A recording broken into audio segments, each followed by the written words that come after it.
Over the years, we've found a lot of products will say they do certain aspects, but then they fall down. At one point, we almost gave up on the coatings and thought there was nothing really that could cope with the harsh environments of the marine industry.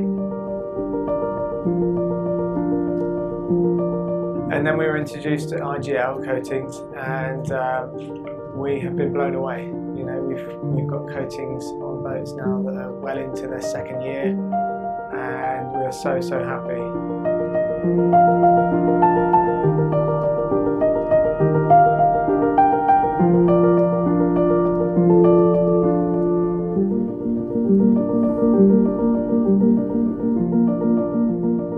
Seeing a boat go from sort of like a neglected state that's been damaged by the UV to being brought back up, to being coated, and knowing that boat's got at least a couple of years, if not more, of protection from the elements is so great. And my entire team is so behind the product, and to see it sailing away, knowing that that customer is going to have an easy boat to maintain, and probably the shiniest in the marina as well.